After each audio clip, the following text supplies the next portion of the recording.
Selamat pagi pemirsa, Anda menyaksikan Headline News pukul 8 waktu Indonesia Barat. Puluhan warga masih bertahan di atas reruntuhan bangunan pasca penggusuran di Jalan Sunter Agung Perkasa 8 Jakarta Utara. Warga menuntut kompensasi dari pemerintah DKI Jakarta. Untuk informasi selanjutnya, kita akan langsung bergabung dengan rekan Puja Lestari di Sunter, Jakarta Utara. Ya Puja, seperti apa kondisi terkini di tempat penggusuran, Puja?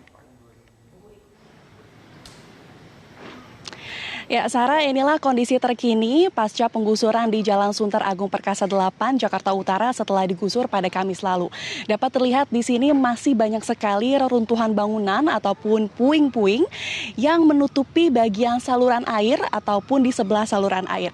Pada Kamis lalu, ratusan rumah atau tempat usaha milik warga dirobohkan oleh alat berat dan rumah ini terletak tepat di samping saluran air sehingga ketika dirobohkan puing-puing dan beberapa reruntuhan bangunan menutupi permukaan saluran air sehingga menyebabkan aliran air terhambat. Sejak penggusuran pada Kamis lalu, puluhan warga masih menetap dan masih tinggal di sini. Warga mengaku mereka tinggal di sini sampai tuntutan mereka terpenuhi sepenuhnya oleh Pemprov DKI Jakarta. Warga tinggal di sini sekitar seminggu sejak penggusuran dan warga menggunakan fasilitas seadanya, yaitu warga tidur di kursi ataupun di sofa-sofa yang ada di antara reruntuhan bangunan. Selain itu, warga juga menggunakan fasilitas umum berupa toilet dengan cara meminjam toilet milik gudang yang ada di seberang pemukiman warga. Dan berdasarkan pantauan kami hingga pagi tadi, masih banyak warga yang mengais sisa-sisa runtuhan untuk mencari benda yang mungkin dapat masih mereka gunakan. Warga mengatakan penggusuran ini terjadi secara tiba-tiba sehingga mereka tidak mempunyai rencana backup plan ataupun rencana cadangan maupun biaya cadangan untuk menutupi kebutuhan hidup mereka pasca hilangnya tempat tinggal dan tempat usaha mereka. Warga mengatakan berbeda dengan perkataan dari Pemkot Jakarta Utara yang menyebut bahwa terdapat sosialisasi 2 bulan sebelum penggusuran. Menurut warga tidak ada sosialisasi yang dilakukan oleh pemerintah kota Jakarta Utara. Menurut warga, pasca warga mengadakan aksi demo di Balai Kota, yaitu tempat Gubernur DKI Jakarta Anies berkantor, warga setempat dan Pemprov DKI Jakarta sudah mencapai kesepakatan agar pemukiman ini tidak digusur.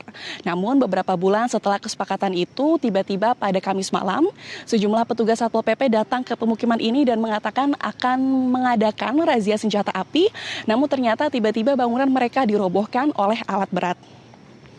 Sarah. Ya Puja, Anda sempat menyebutkan adanya tuntutan warga. Sebenarnya apa saja yang menjadi tuntutan warga di sana, Puja? Sarah, setidaknya terdapat 2 tuntutan dari warga di Jalan Sunter ini. Yang pertama ialah warga menuntut adanya kompensasi karena tempat tinggal serta tempat usaha mereka sudah hilang akibat adanya penggusuran ini. Selain itu, warga juga menagih janji kampanye Gubernur DKI Jakarta Anies Baswedan yang mengatakan tidak akan ada lagi penggusuran di pemukiman seperti ini. Selain itu, warga juga menuntut adanya tempat tinggal baru yang memungkinkan mereka untuk membawa barang dagangan berupa rongsokan ataupun barang bekas. Karena memang warga yang tinggal di Jalan Sunter ini kebanyakan berprofesi sebagai berdagang atau berusaha barang bekas ataupun rongsokan sehingga mereka membutuhkan tempat tinggal yang memungkinkan mereka untuk menyimpan barang bekas ini. Sebelumnya Pemkot Jakarta Utara sudah menawarkan rumah susun di Marunda untuk tempat tinggal baru bagi warga pemukiman ini. Namun warga menyatakan rumah susun tersebut tidak cocok karena mereka tidak bisa menyimpan barang dagangan mereka berupa rongsokan dan barang bekas. Dan hingga saat ini terhitung sejak Kamis sudah seminggu warga menetap di sini hingga tuntutan mereka terpenuhi. Demikian, Sarah.